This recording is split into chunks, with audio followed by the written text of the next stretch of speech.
giving you the real from A to Z surrounding the Dallas Cowboys. News, updates, rumors, transactions, takes, and more. So strap up, Cowboys Nation, and start your day off with A to Z Sports. Live with Will Steele. 3, 2, 1. Here we go!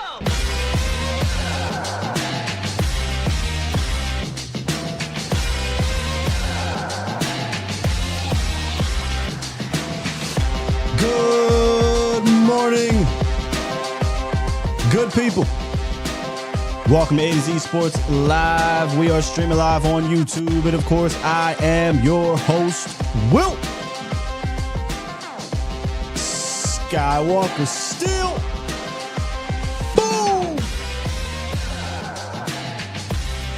Boom! We here, ladies and gentlemen.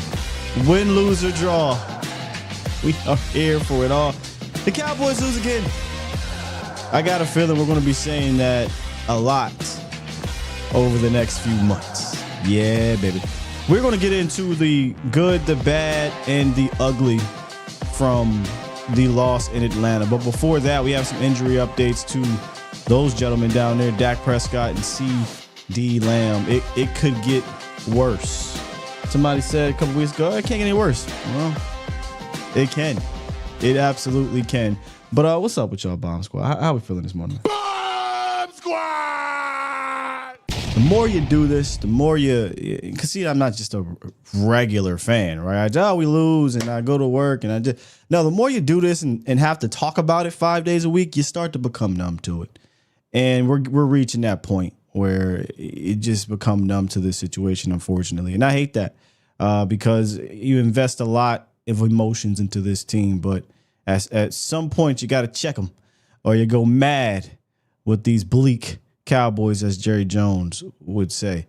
And look, he said a lot. He said a whole lot after the game. Y'all know how I feel about reporting on every little thing he says, but man, it's what are you gonna do, man? I don't even I don't even know what to say anymore in regards to the guy that continually wants to take credit for what the team succeeds on and then decides not to take the blame for how it looks. But that's just Jerry. And we'll talk a little bit about what he said because it'll pertain to one of the things in our good, bad, and ugly segment. But not a whole lot to get at, man. It is another bad game. If you guys want to call in, we could talk a little bit. 351-999-3787. I don't think there's light at the end of the tunnel. I said this a few weeks ago. Both sides of the ball. I don't think there's light at the end of the tunnel. Even though you're going to get guys back on the defensive side, maybe you get a little better over there. Who knows? But it's looking bad, like real bad. This is a bad football team from top to bottom, and they continue to prove it each and every week.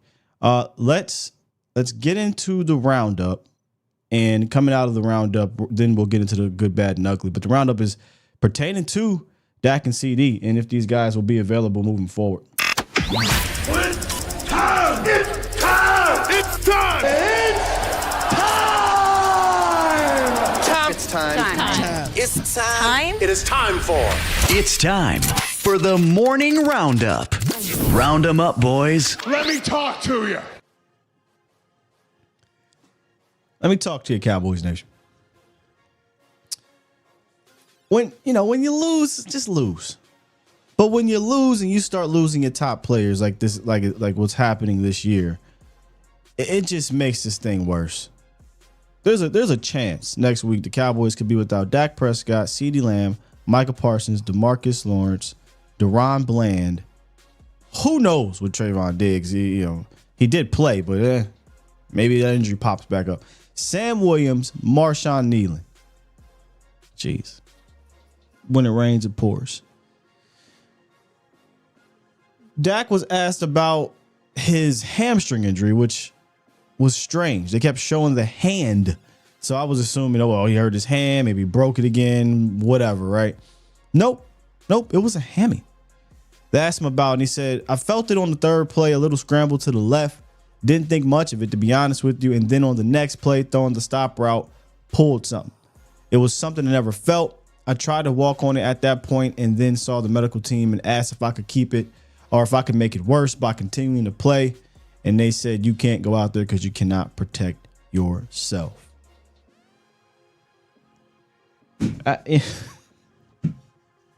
Now, listen, I told you guys to go smash the over on the rushing attempt or the rushing yards. Blew a tire on the scramble. That goddamn. You know, Jerry, like, see, this is why I don't want them quarterbacks running, et cetera, et cetera. Jerry proven right there. So now we have to sit here and monitor how long will he be out.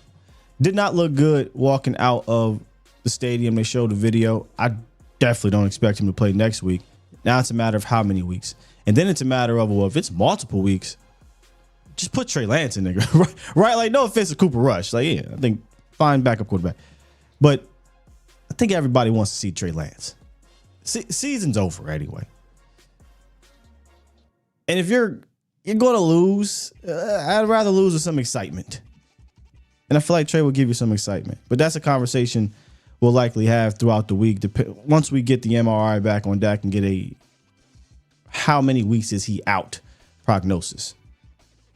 I feel like there may be a battle in there between who they want in there, Cooper Rush or Trey Lance. Certain part of that staff, they're big on Cooper Rush, right? Other parts of that staff, they didn't even want to bring in Trey Lance. It was the owner who wanted to bring him in and did so without asking anyone. So we'll see who wins that battle. But there's another owner-coach battle that has been played out prior to the game that we'll get to.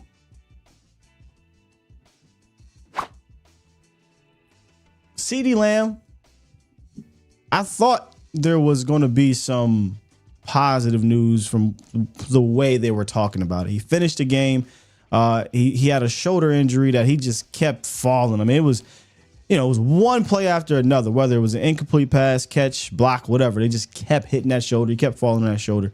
And he fought through it. So I got to give him credit for, trying to fight through. But clearly it hampered him on a deep ball later in that game. He did not bring in. I think he brings that in if he isn't hurt. And then he caught the 2-point conversion and still fell on the shoulder.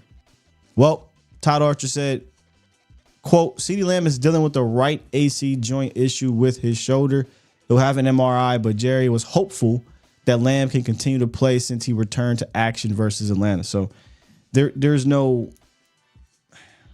guarantee that CeeDee Lamb plays next week. You could potentially be going, not into Philly. Philly would be coming to Dallas, which you haven't been good at home anyway. And you could be playing without, again, Dak Prescott, CeeDee Lamb, Micah Parsons, Deron Bland, DeMarcus Lawrence, Marshawn Neal, and Sam Williams. Yeah. Not good, Bob. But we will wait and see what these MRIs say. I'm pretty sure they went right across the street from the Star. I forget what that building is called. And they probably got them by now. And we'll get the reports later today. Maybe Coach McCarthy will give us an update, or Coach/General Manager Jerry Jones. I know Jerry will. So if you want to know what's up with them two, just listen to Jerry Jones on the radio, ladies and gentlemen. You could argue that right there alone is the bad or ugly. But there were so many other things that were bad and ugly about this game that I put that in its own separate category. Injury updates.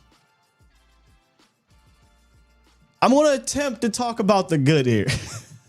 I'm going to attempt to, because there were little things in there, and this is probably how we're going to have to go through this year.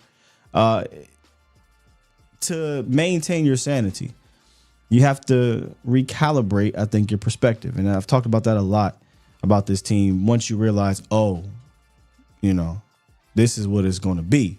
So you kind of recalibrate your brain on how to look at this thing moving forward. And that leads me to our Specs Key Club players of the game. Yeah, I couldn't settle on one between Rico Dowdle and DeMarvion Overshown. It was tough, man. I'm start off with Demo, because I think he's the most exciting thing happening to the defense right now by far. It's not even particularly close. Starting to think, now I knew we missed him last year clearly, but I didn't know if he was going to have a big impact as a rookie. He would have. I mean, 100% he would have. And I often bring this up. There's just something about him. There's this aura that he has. There's this way he plays the game off the field. I feel like he's going to be your next leader once Kendricks leaves. I think that's going to be your guy on that defensive side of the ball. This dude is just, if he's not a star now, obviously team's bad, so he's probably not going to get a lot of pub. He'll be a star very quickly. He finished the game, I think, with 8 or 9 tackles, 3 tackles for loss, and he already has more tackles for loss in 8 games, right? 8 games than Leighton Vander Esch had in his final 2 seasons with the Cowboys. It's not a dig at Leighton Vander Esch. I'm just trying to tell you how good this man is. He is the most exciting thing to look forward to defensively moving forward from a young player standpoint. He was all over the field, man. He's like a Tasmanian devil. He is quite literally the opposite of what we have been seeing at the linebacker position over the last, 6 or 7 years, whatever it's been. He's downhill. He's quick. He's instinctual. I do think him putting on that extra weight or muscle, whatever you want to call it, to get up to 235, he said, has paid off for sure. He's strong. This dude is a playmaker, man. He makes plays behind the line of scrimmage, at the line of scrimmage. You try to get him on a whip route with a receiver, he can make that play. He and I think Jordan Lewis have been your most consistent defensive players throughout the 8 games, right? Eric Kendricks, I give him a shout out a little bit there too, but I think Demo's been better. He's just been making plays like that. Started off with game 1, so I got to include him in this. But go to the other side of the ball, and I'm like, I can't leave Rico out. Rico Dowdle, once again, 17 touches, 107 yards, and a touchdown. He had the play of the game after a Dak scramble, which, let me show you this real quick. I thought Saad Youssef had the funniest tweet about this play, by the way. Saad said, this shot from the touchdown play is a perfect encapsulation of the Cowboys' offensive line. Cooper Beebe's man gets through.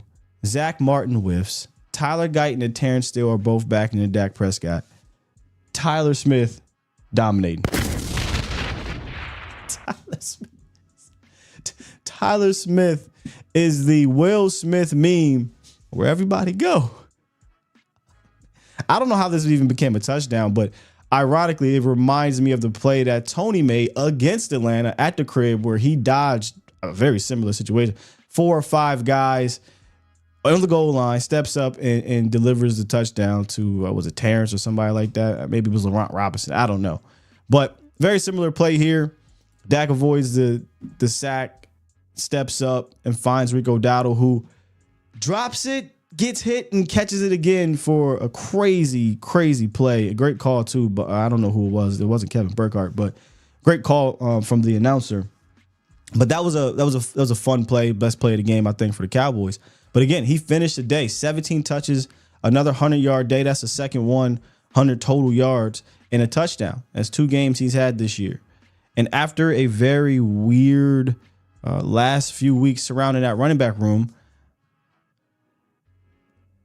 you have to look at, well, at least I hope they'll look at it and say, okay, let's put this whole running back thing to bed, because when you focused on Rico Dowdle and then you use other guys behind him, he's proven that, hey, man, you give me 10 to or 12 to 15 touches, I can make those things count, right? And that's what he did in this game. Now, you want to get him a running mate, but Cowboys are struggling with that right now, and put a pin in that one right there.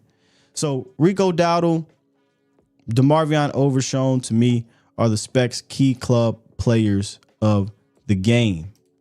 Specs, your one-stop shop for unbeatable selections of wine, beer, liquor, and finer foods. Whether you're planning a party or you're just looking for that perfect bottle, Specs has got you covered. Now, I don't know if you're planning any more watch parties, given how the Cowboy season is playing out, but you still might need a bottle just to get through the season. Or download the app. They can deliver it to you, unlike the Cowboys. Or you can go pick it up. Curbside assistance. Hit up Specs at any of the locations across Texas, man. They got you covered. And if you want to be a Key Club member, you get a whole lot of amazing offers like the discounts, in-store specials, birthday gifts, exclusive VIP events, and access to limited released products, man. Specs, cheers to you. Cheers to savings. Yeah, I wasn't sure how I wanted to do that, man. Demo, Rico, so I just split it. I think those two guys played the best on both sides of the ball. And I feel like Demo is going to continue to get, I don't use the word underappreciated, but was how bad the season is, how bad the defense is, how bad the offense is, the drama that's happening. We're going to lose sight of how good this young man is playing, how good he looks, and the upside moving forward. Not ready to say it just quite yet, right? We got to see a little bit more consistency, but he's teetering on being, I think, one of them ones at the linebacker position where, hey, man, build around that guy at the second level. Looks like they got that pick right. Before I get into the bad and ugly, I don't know how I missed this, but I was on Twitter because this same draft class, this draft class has been horrendous, man. I saw Luke Schoonmaker play one snap, and this is how I don't remember the game, but I saw the tweet from, I think it was Calvin Watkins. He said Luke Schoonmaker had the same amount of penalties as snaps on offense. And I'm like, what do you mean? I go check it. Brevin Spann-Ford significantly out-snapped Luke Schoonmaker. And that's not to say that Brevin Spann-Ford has been great, right? Because there's a play that I think it was Greg Olsen described where Brevin Spann-Ford as a rookie, just as he played a lot, he continues to drift into the coverage as opposed to stopping in the zone, and he's wide open for a big play if he does, but he doesn't. So, having a veteran guy there probably helps. Luke Schoonmaker went from 20 snaps, 21 snaps to 1.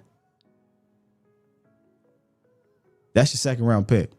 So when you're talking about making moves and you're talking about this team drafting well, I don't know how you can continue to look at this second round and say, yeah, we got to keep that pick. They are clearly terrible in the second round. Yeah, you got Diggs and you got DeMarcus Lawrence. That's about all you really got from a long-term standpoint. Seriously, if I'm not mistaken, I don't believe any other second round pick has played longer than their original contract. If you count Randy, maybe, because Randy kept getting those 1 year, hey, we'll bring you back deals on the cheap because you keep getting suspended. But in reality, no real long-term deals since, between DeMarcus Lawrence and Trayvon Diggs. And for a team that leans on the draft, that's terrible. That can't happen. So again, them picks. Now, I'm not saying right now, right? Right now with the trade deadline tomorrow, I don't believe the Cowboys should be buyers. This team is done. They probably should be sellers. But just in generally speaking, man, it's getting rough. And I don't even know if you can call them a good drafting team based off the last, 2 drafts. But that's what we're going to say because they technically are a decent drafting team, but not, like I always say, not good enough for how you team build. Hence why I have this badly built, badly coached, and badly played. When you have that trifecta, this is what you're going to get. I don't even know how this team has 3 wins. Thank you, Deshaun Watson. Thank you, Daniel Jones. I don't even know how they have 3 wins. Thank you, Pittsburgh, for not playing Russell Wilson earlier, or keeping Allen in there or something like that. Thank you, Dak and Tolbert for catching the ball on 4th down. Or you'd be 2-6. This isn't even a 3-win team right now. And yesterday, we probably should have known, based off the feelings of what happened prior to the game, that this wasn't going to play out well. It really started before the season. So before the game. So let's get to the bad here. This Ezekiel Elliott situation is bad. It didn't have to be for multiple reasons. It could have been bad and then left at that and moved forward and move along. You could argue it's become worse now, after hearing what his guy said about him after the show or after the game. Saturday, Ezekiel Elliott was told he would be inactive and punished for disciplinary reasons. Obviously, he was not happy with that, right? Who would be? And they both, when I say both, parties mutually, Zeke and the coaches, I guess, agreed to just not make the trip. I'll keep it going here. Agreed to not make the trip because he wasn't happy with the situation that, per reports, was building up. Well, why was it building up? Jane Slater had reported some of the reasons because there are other things that have not been reported about this situation that I wonder if it will come out. But per somebody in that building requested that Jane does not release all the details, but the details she did release are concerning. Ezekiel Elliott is a healthy scratch today, the first of his career, according to a number of sources. Zeke has been distracted this season. Aside from habitual tardiness, he's missed 3 team meetings, with Friday's meeting the final straw. Both parties decided it was best he didn't make the trip to Atlanta. Cook and Dowdle were expected to carry a load, and obviously they did. And this is the first time that McCarthy's punished Ezekiel Elliott. He did so a couple years, his last year in Dallas. He also said, hey, man, sit down, bro, for disciplinary reasons. He did not start him. Now, what seems to be an easy decision to mutually part ways. Zeke, you go your way and find a place where you think you can play and be a part of whatever that organization or team wants you to do. Mike, he can play his guys that he wants without having somebody above him forcing him to play players he doesn't want to play. Seems like a win-win to me. Zeke goes to a place where he can play a little bit if a team seems him fit, and then Mike doesn't have to worry about forcing a guy in there he doesn't want to be in there.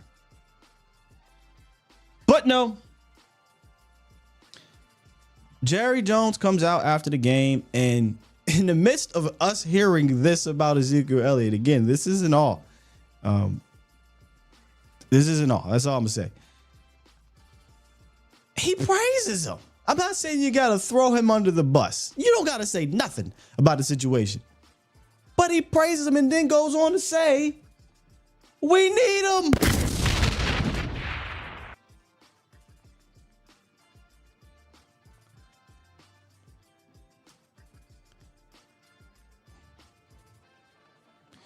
You talk about undermining your. We know that's what happens here in Dallas, but that is the biggest slap in the face to the coaching staff, to your head coach who likely made this decision.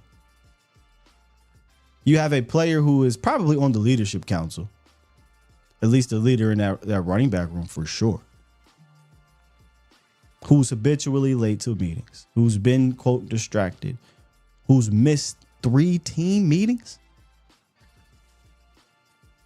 and he's disciplined, and you pretty much null and void that discipline by saying, no, he's good to go here. Why? Is it because you don't want to look stupid for the decision to bring him back? But to publicly undermine your head coach again, by the way, with this situation is goofy. This was the easiest decision. First of all, hearing what we're hearing, right? That is not good. That's not a good look for Ezekiel Elliott, number one. But then to say we're mutually saying you're not coming to this game. How do you go back into the meetings, into the locker room, onto the field, stand next to that coach, listen to that coach after all that has happened? It can't happen. Go your way, Zeke. I'll go my way.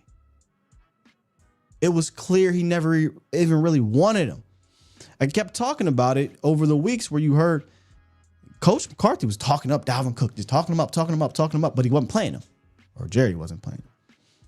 Then all of a sudden, Rico's sick. There's something behind that too. And it really started before that when comes out, he's frustrated, and he gets the most snaps in the game the very week after Rico Dowdle had his best game of the season. Weird. Next week, Rico's sick. Weird. Next week, Zeke suspended. What a strange 3 weeks at the running back position. So you just kind of knew this thing was going to be bad before it even started, before they took off to go to Atlanta. Just based on this, just shows you how dysfunctional and discombobulated this whole thing is from top to bottom. It's ridiculous, man. And you got Jerry Jones fake crying and talking about the 90s and Michael Irvin broke his leg and everybody came back the next. I often get on Cowboy fans about this. Always talking about the 90s, the 90s, the 90s. This is 2024. We can't keep talking about what was done in the 90s pertaining to now. This league is completely different. But of course, Jerry's going to do that. Every time I hear Jerry Jones, talk about the night. I don't know if y'all watch TikTok or what have you. Sometimes I'll see this TikTok video and it's this nostalgia song. If you haven't seen it, this is what it looks like. When I hear this song, I think of nostalgia, right? And every time Jerry Jones brings up the 1990s and Troy and Emmett and Michael and he don't like to say Jimmy. He never likes to say Jimmy. You ever notice that? I think about this TikTok sound. Why are we living in the 90s, Jerry?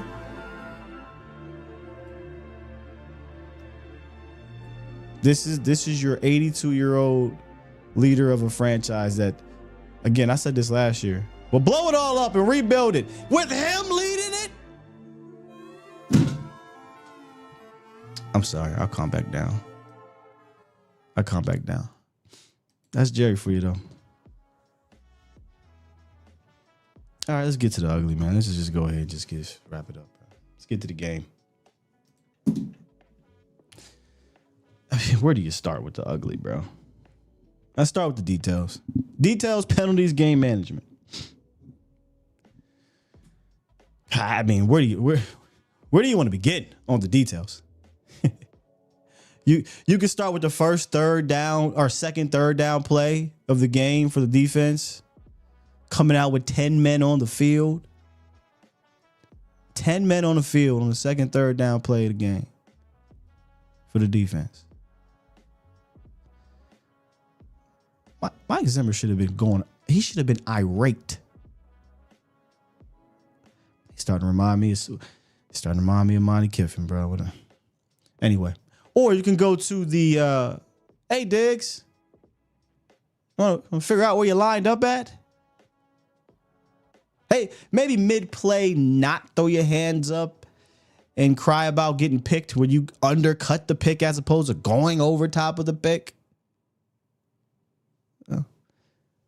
Or we can talk about the miscommunication up front, 3rd and 1 leads to a 4th down fail. Or we can talk about Zach Martin oversetting on the screen. If he makes that block, it's probably a touchdown. If not a touchdown, he's inside the 10. Zach drifts, too far out. Linebacker, I guess he's expecting a linebacker to jump out there for no reason, really. We can talk about Jalen Tolbert streaking down the sidelines early in the game. Dak coming off the read quick. Missed that. We can talk about Jake Ferguson not chipping the tight end, which if it wasn't going to be a touchdown, it was going to be a huge. I'm sorry, not chipping the defensive end on the tight end screen. You talk about that? I mean, there's just so many just little small details in this game that could have had big impacts. But that's the Cowboys of 2024. What about penalties? 9 penalties. Cowboys continue to be one of the most penalized teams in the history of the world. Probably in any sport. But this is the part that's annoying. 7 of the 9 penalties were pre-snap penalties. How, Sway? How does that happen? One of them was a 4th and 1. Game still in hand, obviously. And you come out with 12 men in a huddle and you just saw everybody on the side, but just like, what's going on? 12 men in the huddle on 4th and 1. Now you got to punt it. Another one negated a huge return. This was the penalty by Luke Schoonmaker. The one impact he had on this game. You could have been at the 46. Instead, you started at the 16. Dallas has the 4th most penalties per game in the league. I'm sorry, 5th most penalties per game in the league, and the 4th most pre-snap penalties.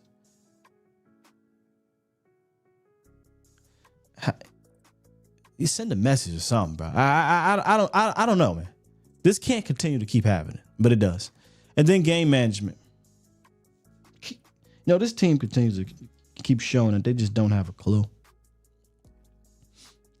After failing in that 3rd and 1, y'all remember the 3rd and 1 I just talked about? Miscommunication up front, Tyler Smith. He doesn't combo block or double team Grady Jarrett. Grady Jarrett gets in, makes the play. Now it's 4th and 1, and it leads to a turnover on downs. But this would piss me off. Instead of just running a quarterback sneak, and just simple, run quarterback sneak, hand it off to Hunter Lipke, something. We come out, 4th and 1, shotgun. And number one, there's no sense of urgency. We're just out there and everybody's looking around and taking their time. And I'm just like, what is this? But the whole time I'm like, wait, look how the Falcons defense is playing. They are playing 10 yards off the ball. Just, hey, here we go. Hi, and throw the ball to a receiver. First down. It's 1 yard. They're playing 10 yards off on 4th and 1. Instead, both teams are confused. Atlanta's confused. Dallas is confused. Timeout. Mike McCarthy, timeout. I bet. Timeout. We come out of the timeout with the most obvious goddamn play I've ever seen. Jet sweep to CD Lamb. And Greg Olsen explained it perfectly why it didn't work, you know, saying that Ellis was in a 2-point stance so he can see it. Like, I see you motioning. And he makes the play, and it just a huge play right there. Oh, but that's not the last of the 4th down debacles. Later in the game, still a close game. 4th and 2, 10-14. You're around midfield-ish. Maybe you were a little bit over on their side of the ball. Instead of saying, hey, man, we'll just keep our offense back out here and run our best 4th and 2 play we got. These mother...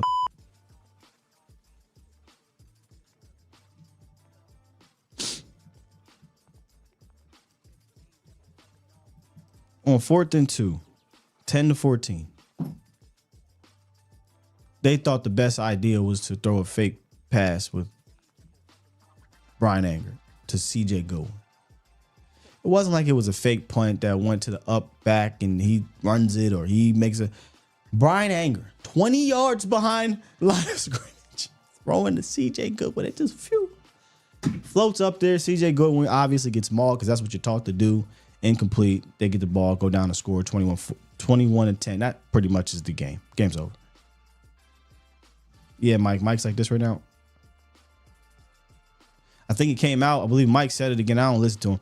But Mike said, yeah, we thought that was the best play at the time.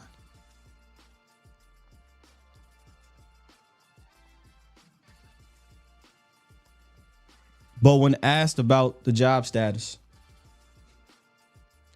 your owner, president, general manager, once again praised.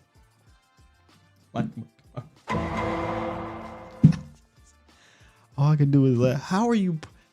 He said, I'm proud of this, and I the players love him, and I believe in how he coaches and prepares. And meanwhile, Vegas said, O-line coach, get up out of here.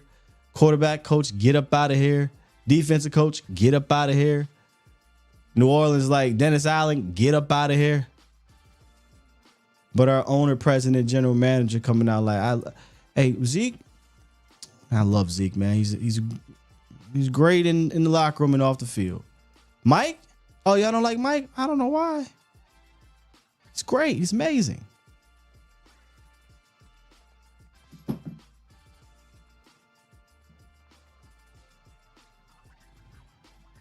This is where we are, Cowboys Nation.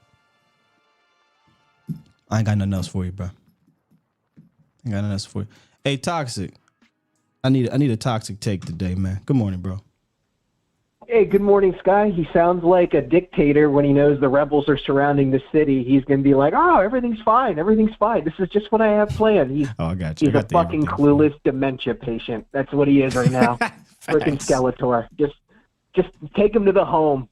A lot what you said. I'll start with the game. I had a Tony Soprano moment. I don't know if you ever watched The Sopranos, but I was watching the game, and you called a timeout, and on 4th and 1, you call a jet sweep.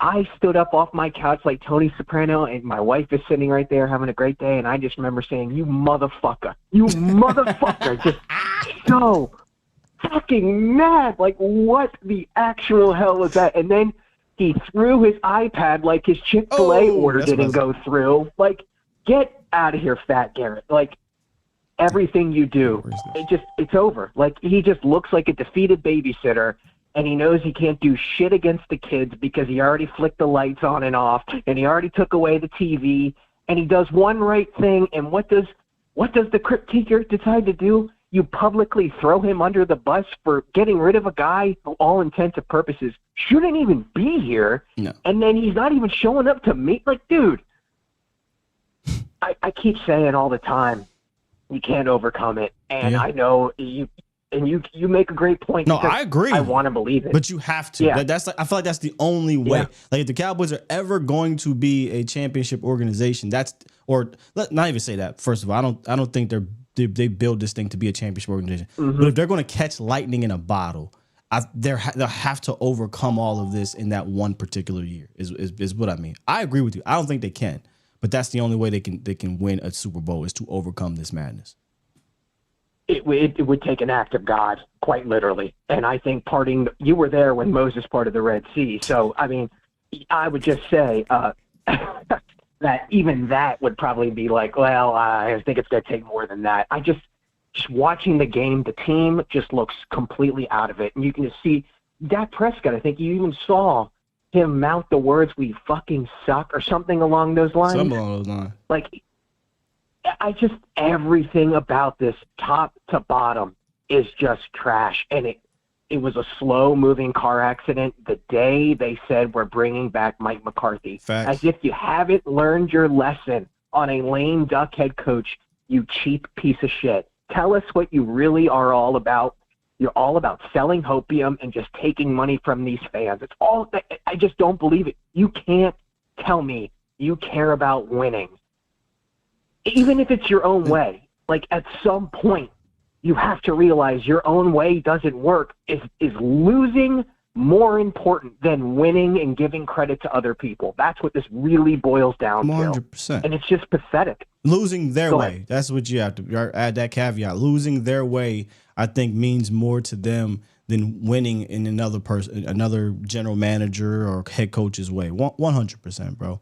And I'm with you. And we kind of were talking about this when it happened. Right after the game and the week's coming, it was like, no way you can bring this. You cannot do it. And if you're going to do it, then it had to be on an extension where, okay, now we can kind of build. We can get his DC in here where it's a long-term thing, et cetera, et cetera.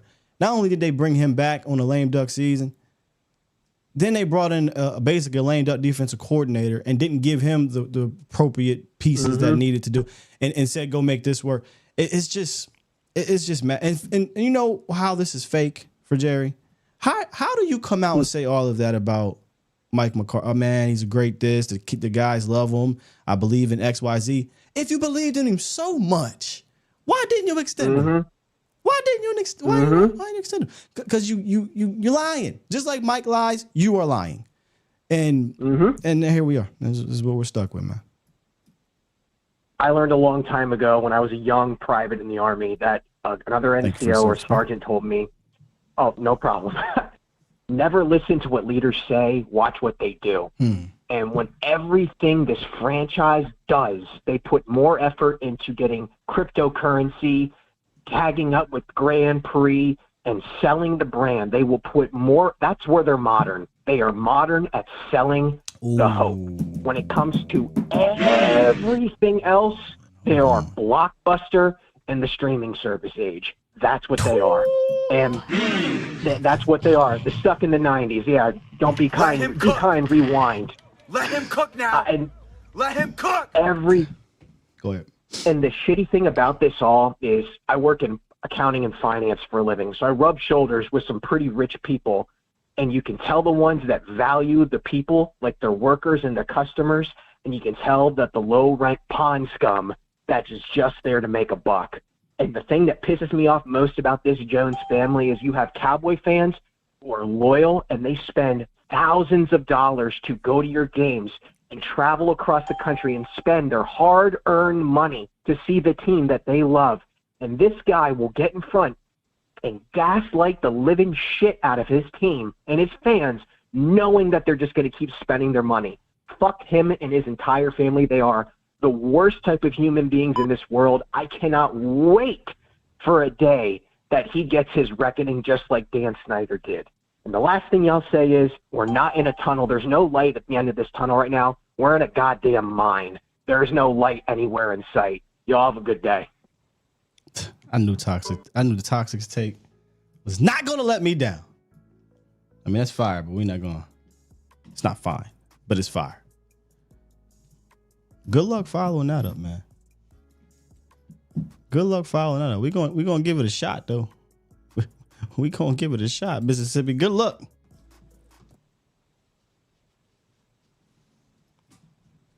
Mississippi Cowboy, you live? Yeah, I'm here. What's up, Steve? What's up, brother? Man, I was going to try to rant, but that dude was cooking. I don't know if I can outbeat that. That's what I'm saying. Good luck. I probably should have ended it with Toxic, but I knew I needed to hear it Toxic. He had a whole WWE promo, man. Every time, man. He the best. Yeah, but I'm gonna try to do the best I can to kind of just speak what's on my mind. But yesterday, most games I watched that the Cowboys had played this season, I was frustrated, angry. But this game I wasn't. I just watched it, and of course I would kind of cheer them on, if they made some good plays and things like that. But otherwise, I mean, when I saw some of the worst stuff like penalties and things like that, it didn't surprise me. So this is what we see from this team all year. The penalty stuff, I mean, that's been here since Mike McCarthy's been here, Even predates Mike McCarthy, but yeah.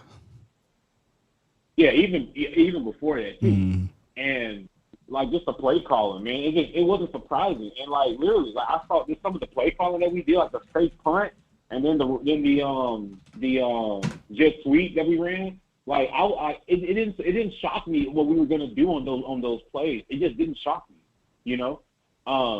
I think that this organization, it's atrocious. It's terrible, man. It's embarrassing. It's embarrassing for any Cowboys fan that's watching this because we try to take up for our team, talk shit to other fan bases when they shit on our team. But how can we when our owner doesn't care? He doesn't care about anything other than selling out the crowds and stadiums, getting all the media attention, and selling merchandise and jerseys. So that's all he cares about. And we Cowboys fans, we try our hardest. We do more for our teams than Jerry Jones does. Now, Jerry, of course, he's a great owner, but as a GM, he's terrible. He's a terrible GM, and he doesn't see that because he's so delusional. He's delusional, and he just wants control and power over our team, what decisions are made.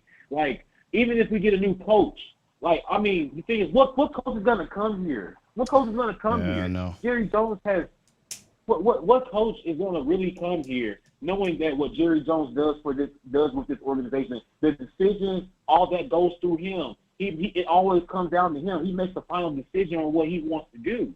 So what coach? Yes, I would love a Ben Johnson. But do you really think Ben Johnson's going to be here? Do we? No, I don't expect them to hire Ben Johnson. No, it'll look more like a Zimmer.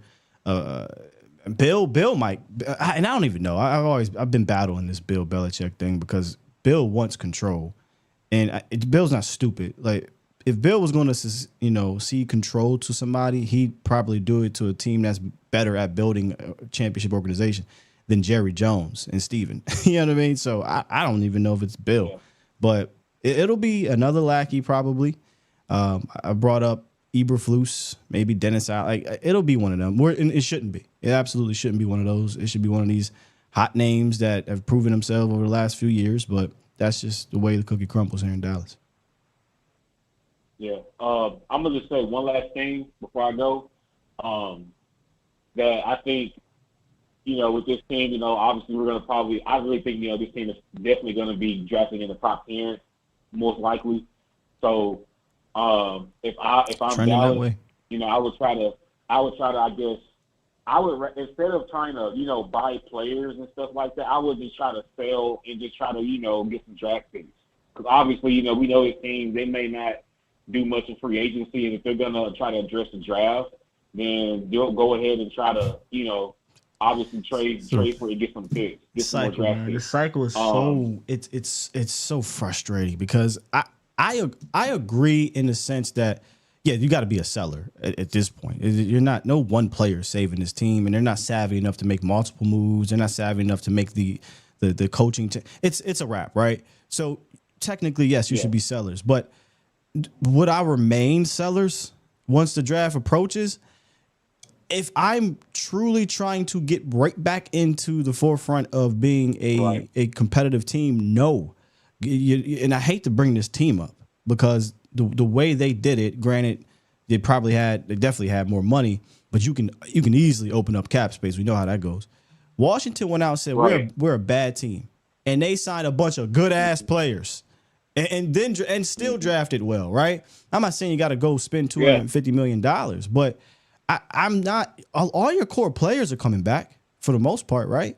So I don't want to go into this thing like, all right, man, we got 15 draft picks. We're going to draft 15 players, and we're going to keep off 15 players, and we're going to hope like hell that these rookies get us over the hump over the next 2 years. We're going to sign nobody in free agency. We're going to make no big important trades, and it's the repeating cycle over and over. Me personally, some of them picks, like straight up, go get proven dudes to make your team better. If they could, and look, I get it. You suck. You're gonna have top 10 picks. Draft all these players. I get it, bro. But what is going to change? Why are we hoping that a team that drafted Luke Schoonmaker, Mozzie Smith, Sam Williams, Jalen Tolbert, you know what I mean? In the first and second and third rounds of the draft over the last 3 years, we're expecting them to draft Michael Parsons in 3 rounds for the next 3 years. Oh, I left out Boss Man Fat. Yep. Nation Wright. But anyway, man, go ahead. Nation Wright.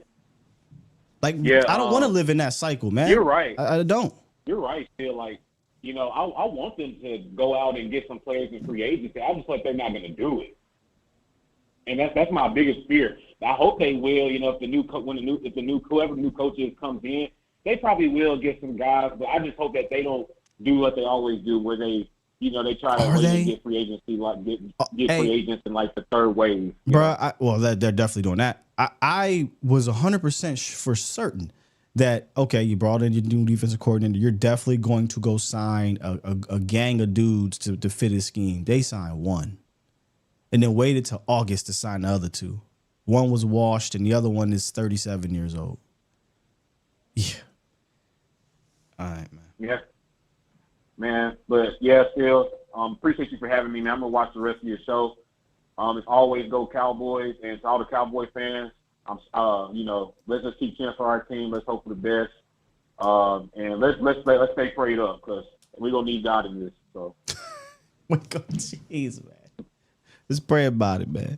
I usually would end the show with Marv, but I'm curious. I haven't talked to Marv in a grip, but I know Marv is heated right now. Maserati, what's up, bro? Boy. I just sit back like the dude said, and I told Law, he said, who you going to pick? I said, man, we ain't winning no more games, bro. I said, I hope we lose the rest of our game just to he should go get a hat, make the Cowboys shitty again. That's the new logo. Make the Cowboys shitty. Hey, you got to do too much. All you got to do is just go out there and play. They're going to play shitty, so. Oh, man, they horrible. Yeah. But this team is so horrible. The safety's horrible. The D tackle's horrible. Like you said, didn't help the defensive coordinator. Didn't give him nobody. That's embarrassing, man. 21 can't cover my grandma. No, you know what's disappointing about He gonna get caught. Kalen is more so the tackling. You know, he came out as a great tackler, and he's been poor as a tackler. But they didn't tackle well yesterday. There was spots in that game where if they tackled, now it's 4th and 8, 4th and 9, as opposed to 4th and 1, 4th and 2. It's 3rd and 10 as opposed or 15 as opposed to 3rd and 3, 3rd and 4, and it's just the tackling once again has been an issue. The tackling was horrible. I'm like, wow, these guys can't missing tackles. Number 6, I know you go. Whoa. Look, they did one thing right. Everybody saw it. You my friend. He said, "Ma, you was right." I said, "I told you, number 21, number 24 is a beast. Number 24, I didn't hear number 8 name nothing." Oh yeah, they did a good job corralling him, and making that move with like McQuamu. I thought it might have been maybe a Wanye, but they put McQuamu out there. I can't wait to go watch the film and see just the matchup between him and whoever was on Pitts in that game. Pitts just didn't go off, which they said, okay, well, we'll just go to Drake. Well, we'll just go to Mooney. Mooney tore you up, and Bijan Robinson tore you up, which that was the problem. Sure. We went into this game like there's no way you're holding this team, down all game. They're going to go on a spurt, and you got to try to match it. And clearly, this offense can't match points with nobody in this league. Oh, and then like I say, the quarterback on that play, your boy Jalen Tolbert running down the sideline. Wide open. What was you throwing it to? He didn't even throw it. I'm talking about. He didn't even look. He pumped fake left. 2 seconds. 3 seconds. No, he pumped fake left. Seconds. And that combined with, it was a weird combination, but it got open. That combined with the I think it was Rico filtered out, pulled the corner up, and I don't know why he came off of it trying to go to the other side, and that's why I don't like the progression offense. But that's another discussion. I would have just stayed there. He dancing around, worried about the protection, sack. Next play, nobody open, sack. You can't. And in a game or a team, like I said this before, where you're not getting guys open, you're not having explosive plays. When you do miss an explosive play, it's going to be magnified, and you can't miss it. That would have been it's impossible. That would have been like a 75-yard touchdown. Yeah, for sure. That was a 75. I'm talking to dude running wide open. Hey, throw it, sack. I said, this dumbass, excuse my French, the quarterback. Oh, he can't. The offense is the worst offense in the world. But this might be the worst offense I've seen in my life. No, not my life. I was going to say since 2018 pre-Amari Cooper. It's that bad. It's that bad. And 23 running all over him. No, I ain't going to give you the ball. And I came to a theory. I looked at my friend, and they said, what? What you think of my ball? I said, this dude, this only slicky slick. Don't give him the ball no more, because if he get 1,000 yards, I might have to pay him. Who? Man, Rico Dowdle could rush for 2,000 yards. They're not going to pay Rico Dowdle. That doesn't matter. So it doesn't matter. So I said, this guy's something else. And everybody powered. They can't cover. They can't tackle. Oh, yes, they can't block. And the defense is trying. Oh, they can't block. Oh, our blocking is over. Man, get this old. I'm sorry. Get that old offensive line coach out of here, man. He didn't make the offensive line bad. Number 70 is horrible. 78 bad, man. Horrible. It is bad. Now to see the rookies, I can understand. But the 2 right side, horrible. And even Tyler Smith, Tyler Smith is consistently good, but when he's bad, it's so it comes back. He has a full start on the 1 yard line. Now you're backed up instead of first and goal at the 1, it's first and goal at the 6. He misses a block with Tyler Guyton. That's on the 3rd one, and he's just blocking in no man's land. Like everybody up front is taking turns, just having terrible moments all year. Oh my God, it's bad, man. Who chose to hire old man? He used to coach in Dallas, so I know that. And he coached under Mike for a year. So I'd imagine both Mike and Jerry probably were like, oh, well, we are familiar with Mike Solari, so they brought him in. Yeah. Oh, my God. They are horrible. And the owner dumb self, Mr. I always call him Mr. Trump. 10.0 just want money. This dude don't care about this thing, man. And he make excuses. I hate people. You know, that's one thing I can't stand. A person that keep making excuses. Excuse. I'm like tired of hearing them. Like I keep telling you still. They making got receivers that I've never seen in my life on other teams killing it. Because, like you said, still, they got plays to get them receivers open. Look, look, the other quarterback, he was right. Soon he came in, 1, 2, 3, let it go. 1, 2, 3, let it go. 1, 2, 3, because he's smart. That's why he made the offensive line look better. You mean Zach Robinson?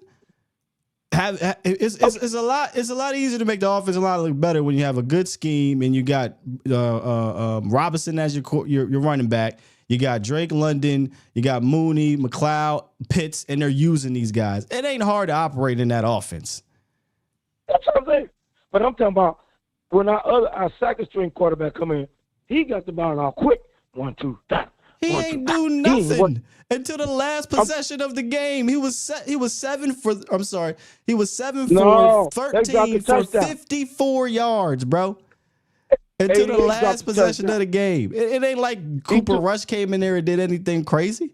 Well, I'd rather see it. Let me see him play. Cooper Rush? No, put Trey Lance in. The guy want to see Cooper Rush? I don't want to see no Trey Lance. Trey Lance can't read no. Trey Lance can't read no. Well, okay. Cooper Rush out there next week without CD Lamb. Okay, buddy. You have fun with that one. Even when Dak's there, he's still gonna get beat. Dak is still the same thing. You have fun with that one. Dak ain't playing next week. I'm talking about between Cooper Rush and CD Lamb. Or I'm sorry, Cooper Rush and Trey Lance. You roll out Cooper Rush next week against that. Okay, go ahead. They're gonna get killed. All right, they're gonna get killed anyway. If Dak Prescott was in the game, I've been trying to take up for Dak for 9 years. I told my friends, I said, Marv, they called me. Marv, you the one that told us about Dak. They hate Dak Prescott. I said, brother, I was trying to show. That's okay. I always took him for. I can't take him for no more, Scott. If you came over here, they would destroy you. They do not. They hate Dak Prescott. Oh yeah, sorry, man. It's Tony Romo 2.0. Half the fans hate him. Half the fans take up for him. That's and then the next quarterback's going to be the same way. Whoever the next quarterback is, until they change their ways, this will be the cycle. Yeah, it doesn't matter. They need like you say.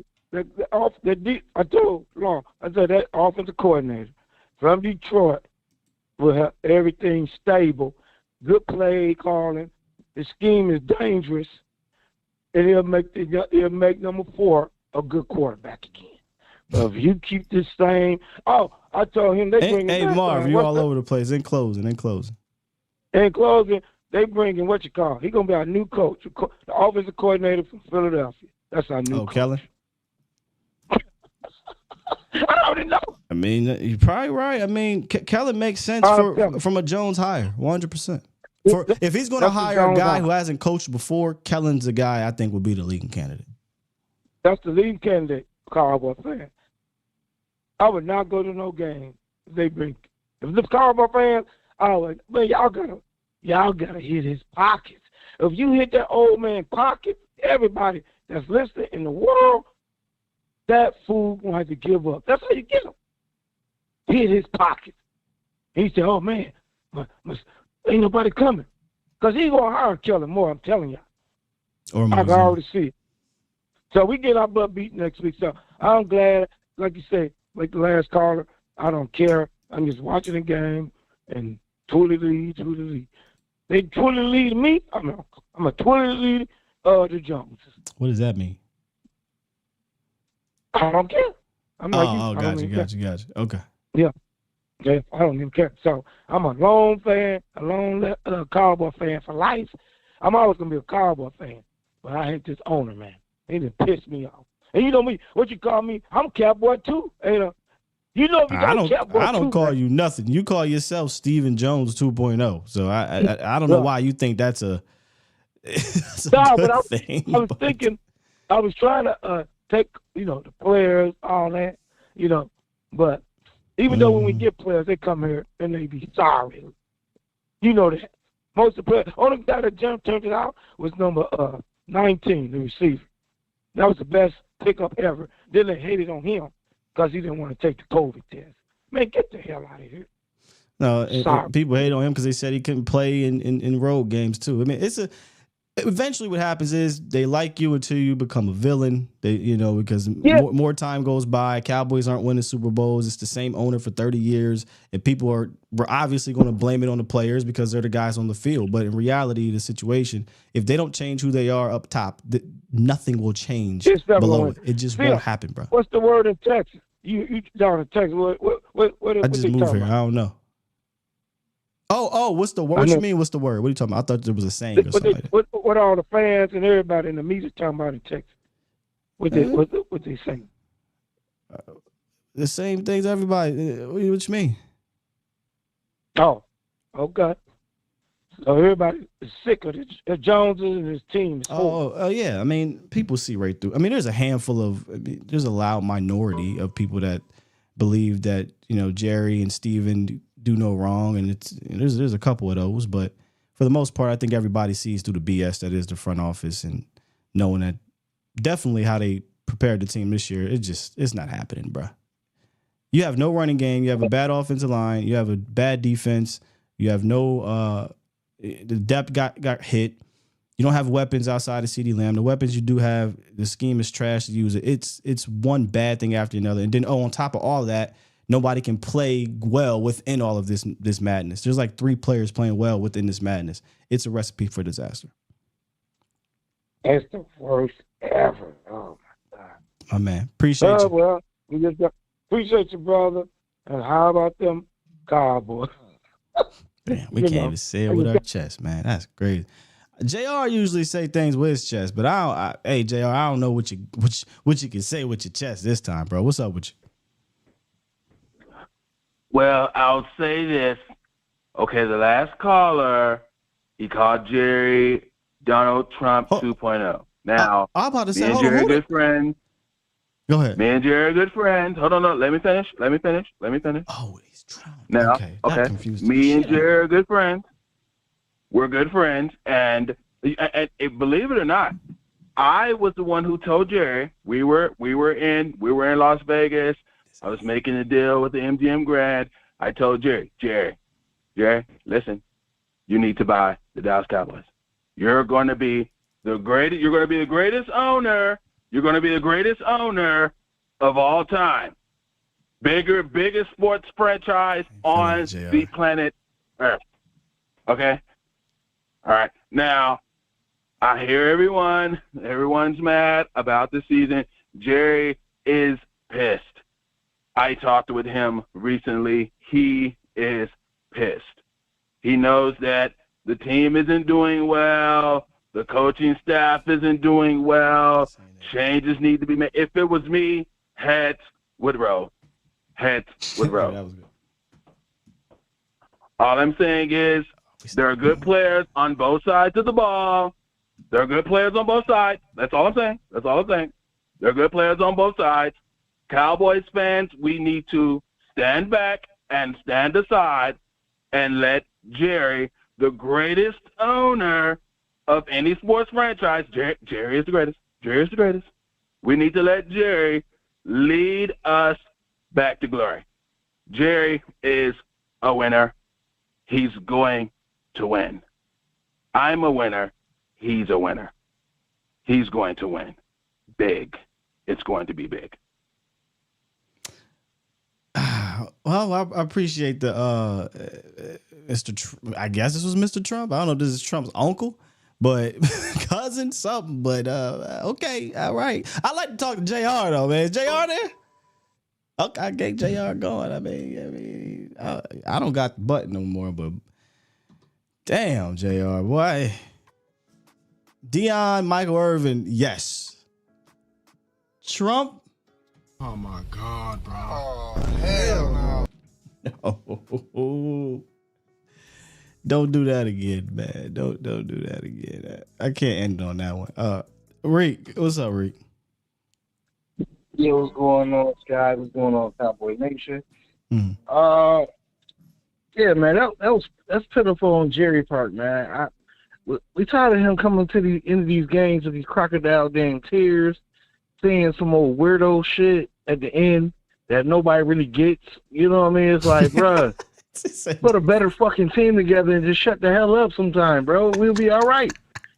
Yeah, the way you explain that is real. Like, it is some riddles.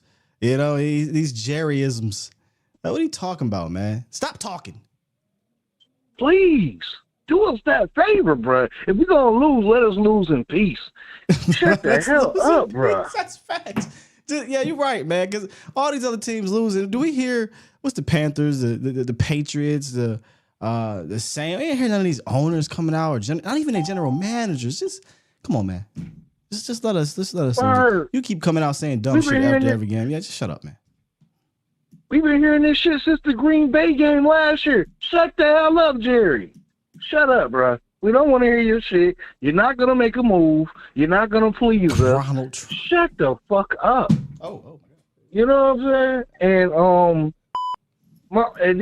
my fault, yeah, man. I should have told you hit the button. Yeah. But yeah, and Mike McCarthy fired this dude today, man. I'm tired of him too. He got to go, man. There's no fixing him. There's no fixing this situation. Just fire the man. Get him out of here. And Bones Fossil, take him with him. Don't work yourself up. Take him too. Don't work yourself up. It's not happening. Jerry already came out and talked about how much he loved Mike McCarthy. So just don't even work yourself up. I don't believe shit he say. Jerry always saying. See, I remember when he fired Wade and all that. See, I remember this shit. He said the same dumb shit back then. He ain't got nothing to worry about. Everybody good. Then he get embarrassed again. Then dude fired. Let us get embarrassed by the Eagles. This dude's losing his job. And he needs to take Bone Fossil with him. But why is he taking to the Eagles? I don't understand.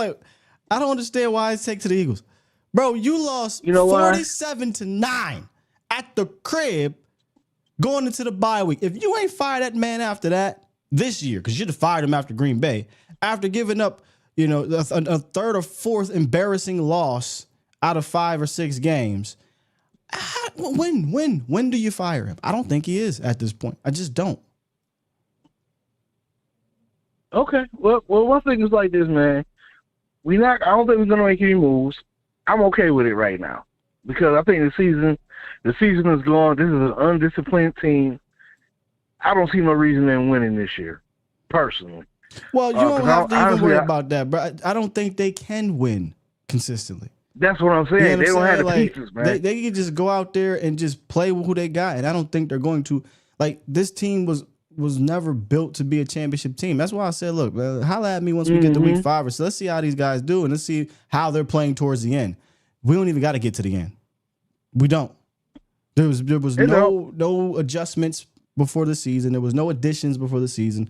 This team decided to run quite literally the same exact everything back the next year, but worse.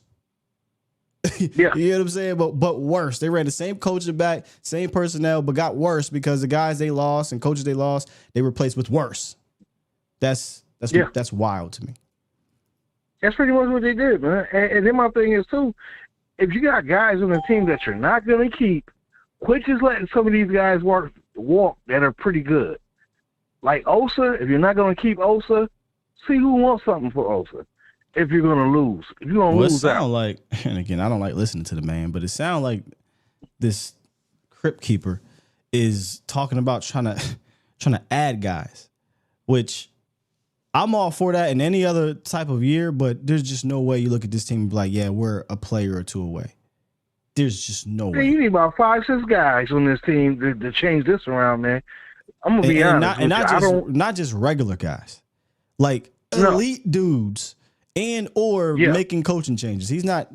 Just don't do that. Don't keep your draft picks. Man. I'll just wait till the offseason, and then if you want to make trades for better players, use those picks for better players.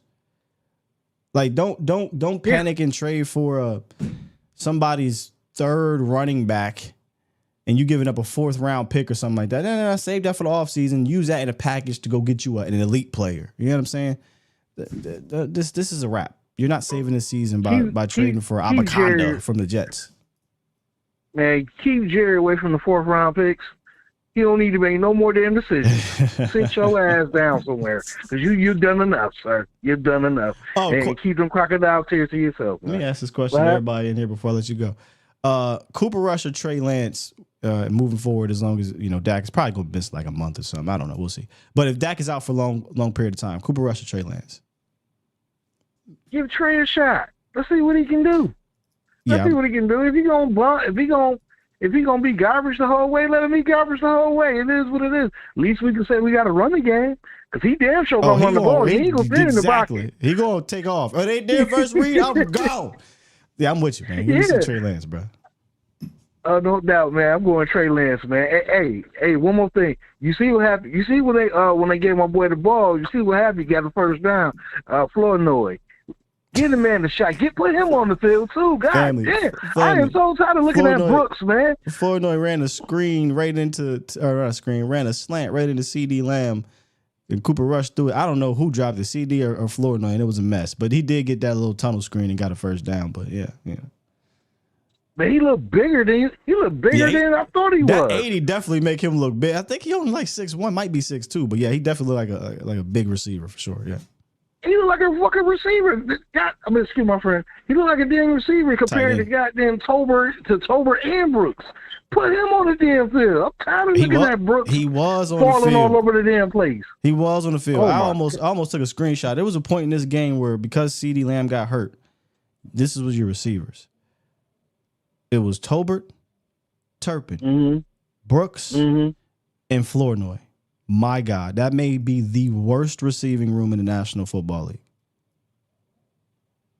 That's bad. Yeah, because they don't want to put the rookie in. I don't see what the rookie ain't gonna make the receiver room that much better. What are you talking about? He can't make it that much worse. That's a terrible receiver room. If we go out there next week with Flournoy, Turpin, Tolbert, and Brooks, and Cooper Rush is throwing the ball, brother,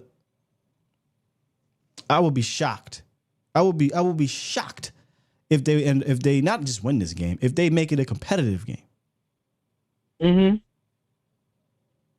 Hey, one more thing. I think which caller needs to keep his mouth shut when a Hall of Famer is talking. Turpin, he needs to keep his mouth a little bit shut, because he's dropping too damn many passes that's been on him. That's really been on him. They talking to the gadget wide receiver. You just run over routes and screens and the rounds, reverses and whatnot. You don't need to do all the other receiver stuff. You can't do that, clearly. Quit running out of bounds too. God damn. Oh, man. Quit running your ass out of bounds on kickoffs, man. I'm tired of it. Little ass feet on the sideline. Stay in bounds, goddamn. I swear, he almost returns it every time, and it's so annoying. But you can't take him off the field because he makes good returns. It's just like, come on, man. Just give me one. But I don't know why he's checking out when he see the damn. He got to run past a kicker or a punter. He checks out. He want to run out of bounds. What's wrong with that dude? He also, I think it was the last possession of the game for the Cowboys. And I couldn't wait to go see the bird's eye view of this, because Olsen pointed out, but you couldn't see it on. I could see it on the broadcast view. He ran across the middle of the field. Finally ran an over route. Yay. And I think Rush hit him. And obviously the ball kind of made him come back, which is whatever, right? But instead of, turning back upfield the same way or continuing to run, he turns inside, kind of gives up and just kind of falls down and then taps himself on the head. And then I went back and looked on the bird's eye view, and I'm like, oh, my God. If he just catches the ball and then continues the same way he was going, I don't know anybody that was going to catch him. you talking about the play that he fell down? He caught it in the middle of everybody. Yes. If he would have if he would have stayed in this trajectory, he likely scores a touchdown. So, yeah, I can't say that he's a bad player, because he's not. He's a pretty all right player. But it'd be sometimes you'd be like, come on, man, stay on your feet. Stop running out of bounds, dude. Damn. But hey, that's the way Jerry Jones wanted his team built. It is what it is. Oh, man. All right, bro. man. I'll let you later. Yes, sir. Salute. Yeah, I mean, I watched pretty much all the meaningful plays that you could potentially watch this morning, but I'm going to, man, it's going to be really hard to just do Tape Tuesdays, but we'll do it. I think we'll do it unless something pops up. I think we'll do it. That was one play I want to go back and look at because Olsen talked about it, and you can't see it on the broadcast view. The broadcast view only shows like there could have been a safety over there. I don't know, but when I saw it, the closest defender had he kept running was a corner that was occupied with the receiver on the far side of the field. So likely a touchdown, but yeah. All right, I did refresh these supers. We did get a good bit of them. Super chat. Let's do it. Moneski. Is that how you say it? Moneski? Drop 5? Yeah. Appreciate you. He said, LOL, this is the best way to get a big acquisition. We bad, so we'll pick top 10. Damn. So you basically saying like the only way we're gonna get a top type of talent is by sucking bad, so bad that pause that we get into the top 10 and get a blue chip player. Still them boys dropped 2 and said the my subjects clip still relevant. Oh, I think I still got that. Hold on.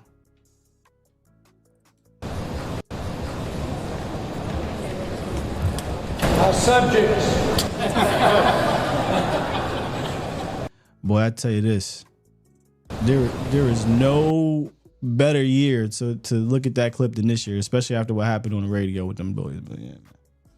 Solid Duck just dropped 2, man. Appreciate you. He's just for the people. Super chat. Coleman Cowboy Show dropped 5. First off, Toxic was talking that shh.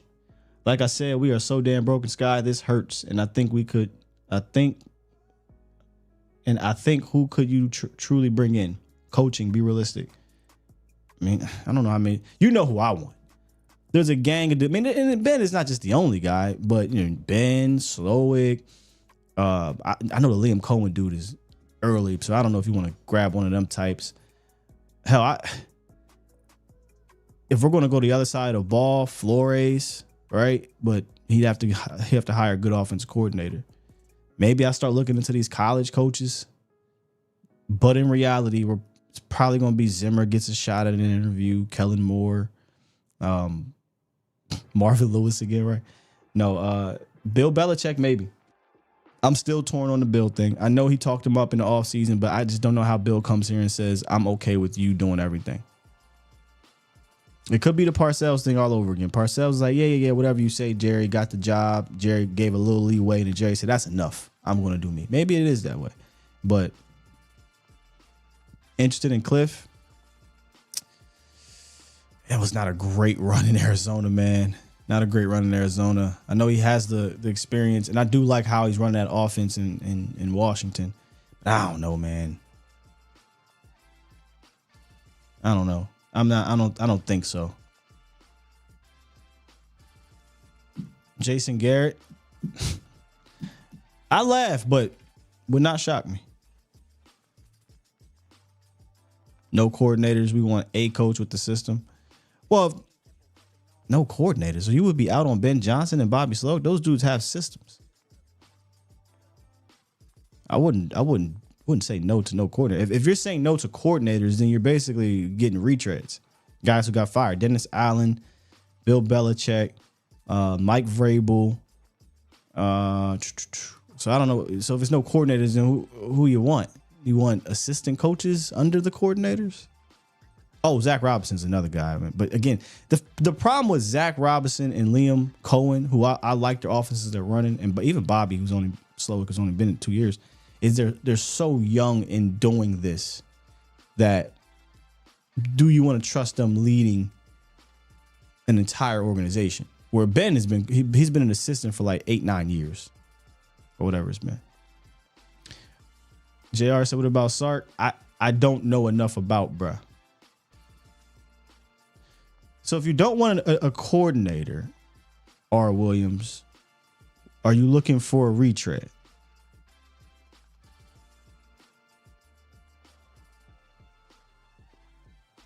You think Stephen Jones is got to say? So if Stephen Jones has to say, Willie T says Lincoln Riley. We had this conversation last week, and I said it in my hot take.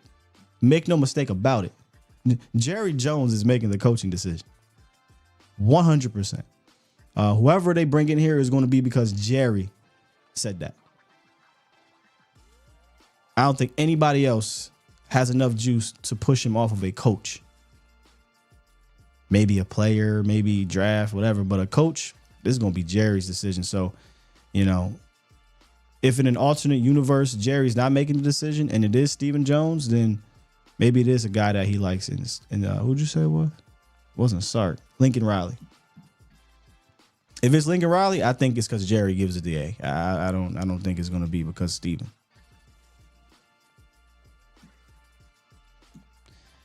TC said, have y'all seen the Lions offense? Yeah, that's why I know TC915. I don't know why you wouldn't want Ben. It ain't like it's Dan Campbell running that offense. That's Ben, man. And then whatever he can take from Dan, you know, as a leader, I'll take that. I mean, definitely, Ben Johnson's the answer, but it won't be Ben Johnson, right? We all understand that. That's the frustrating part. JR said if we bring in Prime.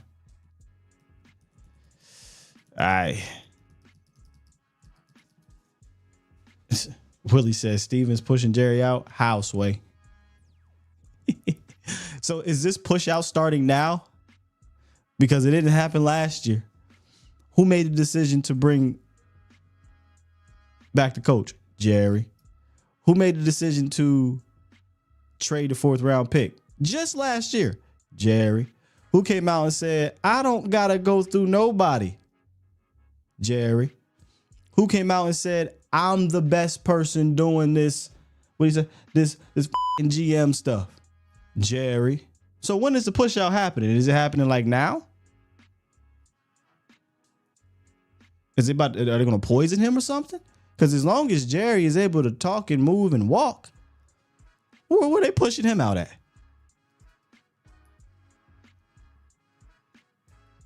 Oh, you believe it's happening now? Okay. All right. We'll see. Angie dropped 5 and said, thank you, Scott, for making my morning enjoyable after a horrible L. I don't know how this is enjoyable, but Super chat. Thank you for the soup. And KC Podcast dropped 2 and said, DC new head coach Dennis Allen, funny, not funny.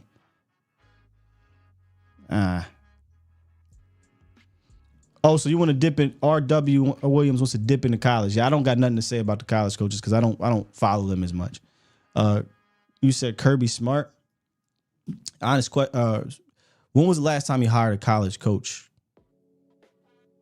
Barry and Jimmy. Was Chan Gailey out of college? I know Chan Gailey was coached everywhere. Maybe Chan Gailey. I have a hard time believing he gonna dip into the college rank. Now, if he dips into the college rank and hires one of these, would you say Lincoln Riley? Who's the other one y'all like? Sark, Kirby Smart. Then I will agree with Willie T. He's been pushed out because I just can't see it happening. You know, I feel like he's gonna hire a guy that's in the NFL, which there's a lot of good guys in the NFL, by the way.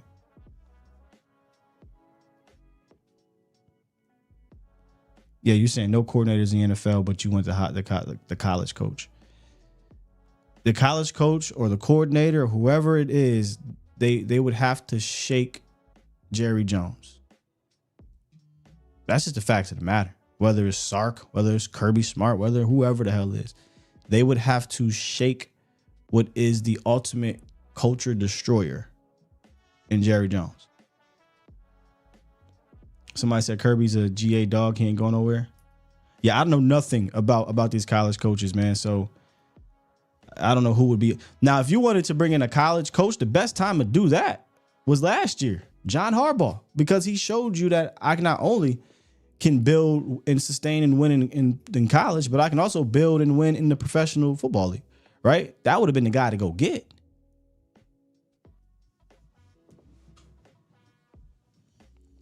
So Jimmy was the last one to hire out of college. Yeah, all right. Hey, man, look, if it happens, it'll be the first time in 30 years. So, but all I can do is go off of these dudes' track records, and has it stared you wrong? Think about it. Has the way these guys approach everything for the Cowboys, has if you stayed on it, has it stared you wrong? Honest question. Now you can try to think off track and not speak on what is, or you can say, well, hey, here's who I think they should hire, as opposed to having a conversation of what they've done in the past. And that's fine. That's a different discussion. We can throw all these cool little names out there, these hot college coaches and all this always getting kicked out. Cool. But if you just stay on track and just look at the data, the evidence, and everything that they've done for so long, I don't know how we can go off track and say, yeah, they're going to do this. You are more confident than I am based off of their history. Their history suggests this is what's happening, not this. They are following that line. Now, if they veer left, veer right, good for them, because they should have been veered left and veered right. They should have been kept up with the rest of the league. Toxic said it best, man. This is Blockbuster in a streaming era. 100%. Blockbuster in a streaming era. They don't know nothing about no damn new Netflix. They still got the red box.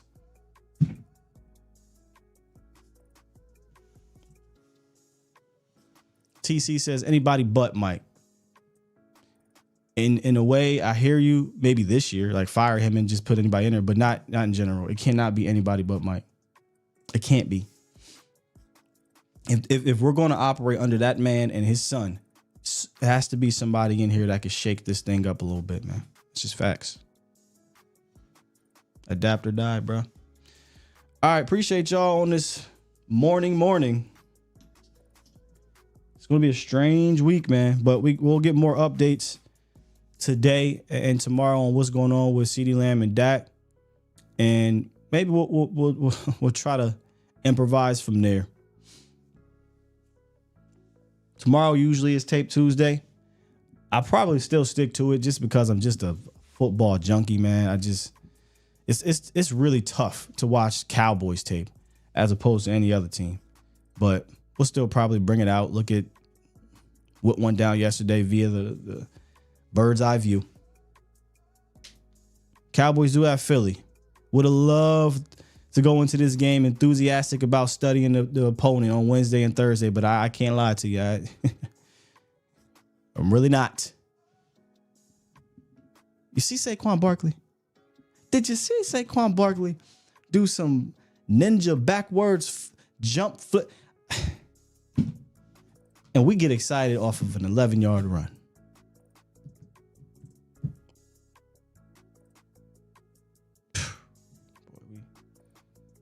It's tough, man. It's tough right now. I ain't gonna lie to you. Push the goddamn button. Push the goddamn button. Appreciate the supers, though. And the calls and the chat. Y'all the best. We will see y'all tomorrow as we try our damn. I try my damnedest to keep this boat afloat moving forward. But this is very reminiscent of a 2020 season where it was like, hey, it's a sinking ship, man. It's a sinking ship. See y'all tomorrow. We out here. Peace.